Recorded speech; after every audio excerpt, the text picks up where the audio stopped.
Hey everyone, welcome back. Hope you're having a fantastic day. We have got some more news in front of us. Of course, Nadeshot and 100 Thieves went ahead and absolutely cleared house, except for maybe a couple people, and we'll talk about that potential roster, if there's any chance that they stay together and what that could look like. There were also a couple other people that officially were released, even though we kind of did expect it. There were a couple that were released today. We'll go through, we'll talk about it all, and then we'll look at our graphic and see, because there have been another rumor or two where we might think that people could be going. So with that, if you're new around here, make sure you hit that subscribe button. I super appreciate it. Leave a like if you don't mind, as it really helps out the channel. But without further ado, let's go ahead. Let's get into our first tweet of the day. Again, we are waiting for that September 5th deadline. That's when teams can actually go ahead and start to sign those players that they were talking about or who they were talking to. So we're waiting for that deadline. I do think here over the next couple days, and especially into this weekend,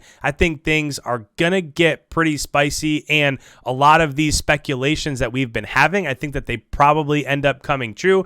But again, into the first tweet, this is from the Minnesota Rocker. And by the way, I know that I do work for them. I know that I'm a co-host on the Rotation podcast that we do every Tuesday night, but I just have a lot of respect for Minnesota, how professional they are, how they really go about these announcements. So this is the announcement for accuracy. Of course, we knew that this was probably coming unless they would do something crazy like drop major and put accuracy back in or whatever. I mean, obviously that wasn't going to happen, but I like the fact that they were really gracious with this tweet. They also went ahead right after this tweet and just released like a montage of their favorite Iceman clips throughout this season. So hats off to Minnesota. We'll see what happens with accuracy. I do think there's a potential that he could form a squad, and we'll talk about what that looks like in a minute. But the big news from today, even though we did expect that it would happen, comes from first LA Thieves. It says, thank you to Austin or Slasher for the time he spent with our team. So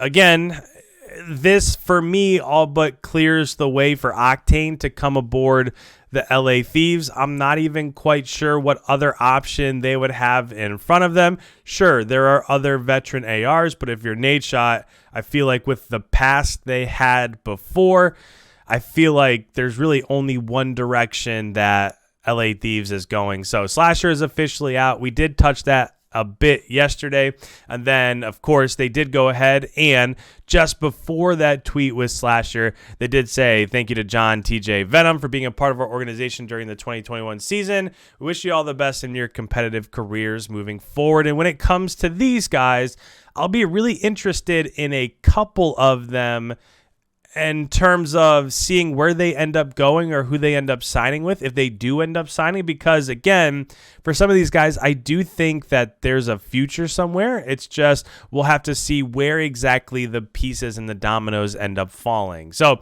as we go ahead and hop on over to our graphic, let's talk through a few things here. So when it comes to LA Thieves and the roster that they currently have, it really is just Kenny and Draza. I have been speculating for the last, 4 or 5 videos. It just seems like the most likely home for Octane is going to be here with 100 Thieves. And if it's not, I'm not even really sure what other options he would have out there unless he's going to go sign with whoever takes over the Paris spot or with LAG or somebody like that. So for me, yes, he's one of the top ARs in the game. It just seems like a fitting home there. Now, the other option and the other person that wasn't released yet, at least officially when it comes to LA Thieves, and this maybe throws a little bit of a wrench into things, would be Huke. Now, obviously, things didn't work out. Of course, there was at the Major 5, there was him missing his COVID test, and they had to play with a sub kind of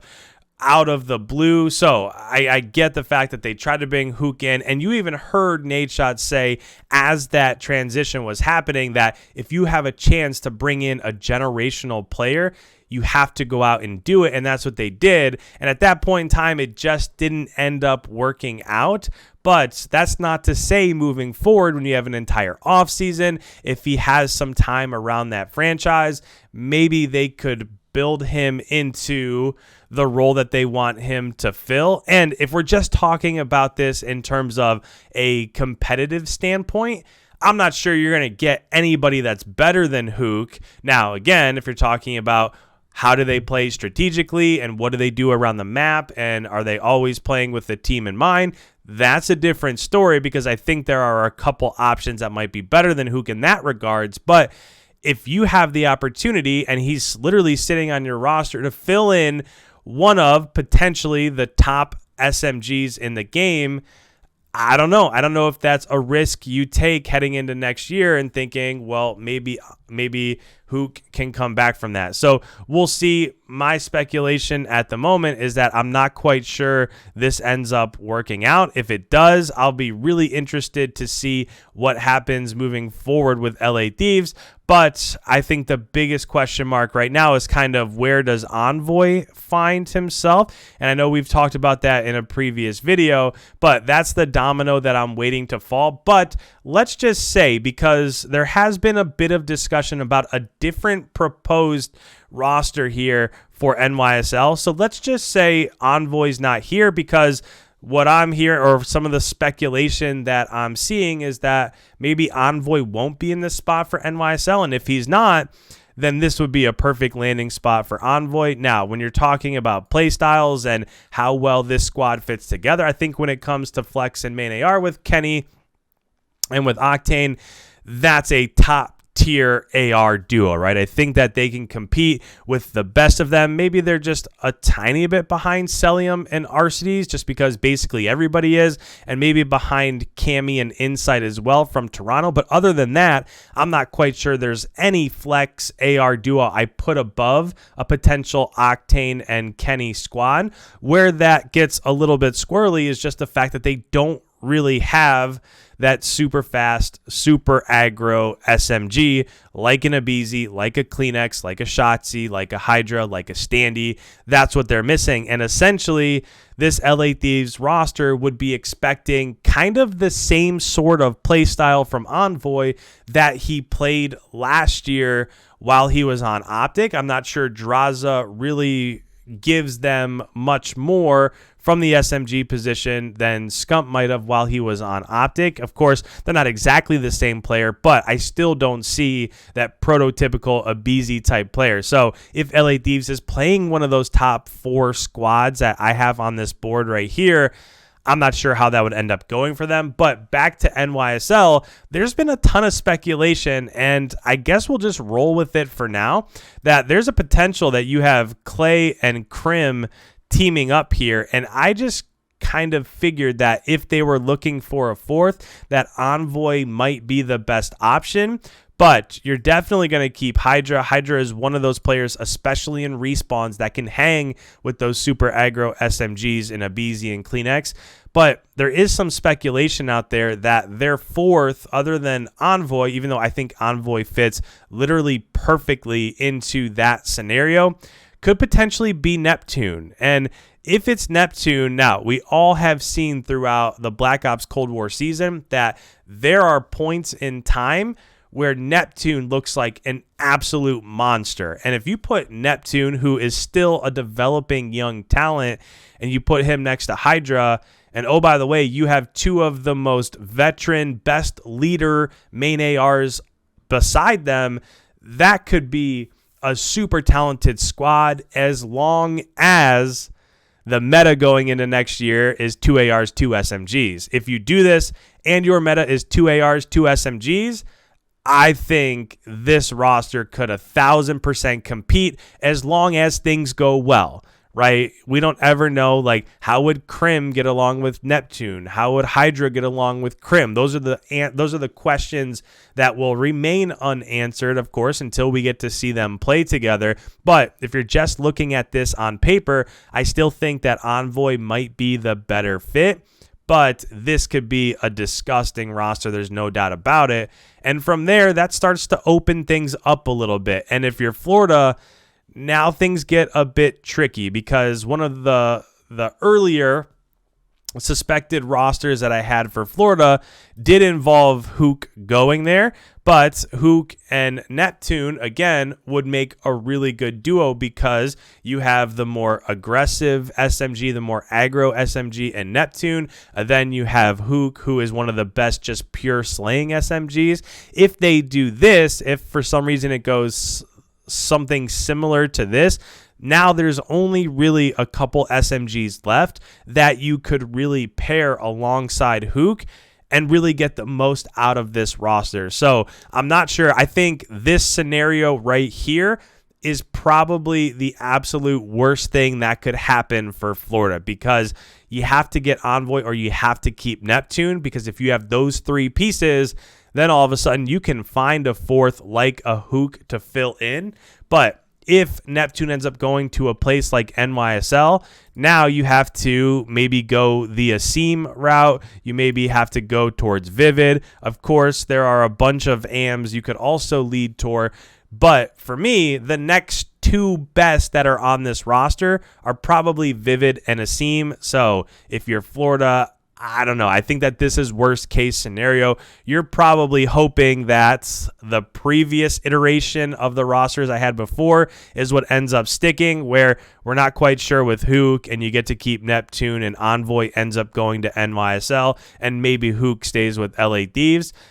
I think that if you have this scenario in front of you, you have a great AR in Skies, you have a great flex in Awakening, you have a really good piece there.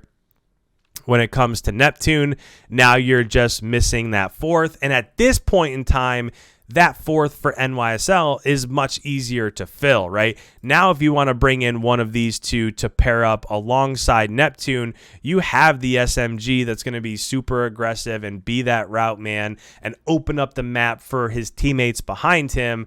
You just have to pair them with another super steady SMG like Asim has been throughout the entirety of the Black Ops Cold War season.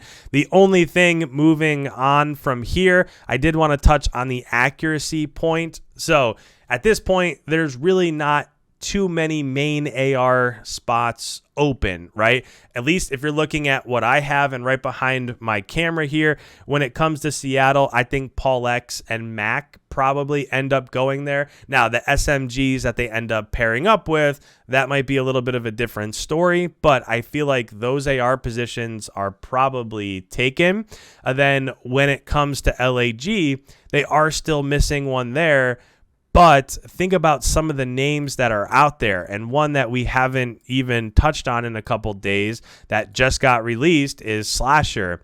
If Slasher's out there and you can get them on a squad, I think a pairing here of Slasher and Gunless could be pretty dirty if you bring along the correct SMGs moving forward. If you do something like, I think Pristini has his moments, especially on land, but if you bring in a veteran SMG that hasn't really done much over the last couple years, but you're boys with them, I don't think that's going to work out so well. But if you're thinking about places, just for instance, that accuracy could go, you have accuracy out there. You also have methods out there. You also have Shawnee out there. You have young up-and-coming talent like Sib. So there are so many pieces and parts out there. It starts to become, at this point in time, who are you really going to end up circling in on and really end up going towards? So for me, there's a ton of options there. If you're an AR especially, and one thing we haven't even really touched on is if you're an AR moving forward, you better pray. Oh, I'm not really quite sure what happened right there, but John's face is massive. But if you're a main AR moving forward, you better pray that it's a 2 AR, 2 SMG meta, because if it's a 3 SMG, 1 AR meta, I feel like a lot of these guys are going to be without a job, because at this point in time, now you have to scramble to get as much SMG talent as you can, and that would not be the best case scenario for some of these main ARs that might still be searching for a squad. So big story from today is what's happening with LA Thieves. Maybe there's a potential for Neptune going over to NYSL and how those might end up shaking out. But If you're new around here, make sure you talk down below. I love the interactions. I try to respond to as many comments as I possibly can because I like hearing what you guys have to say about rosters, and I like to give my input as well. So put a comment down below. If you're new, make sure you hit that subscribe button so you don't miss any of the roster mania coverage moving forward. Leave a like as it helps us get into the algorithm. And with that, thank you guys so much. We'll see you in the next roster mania video.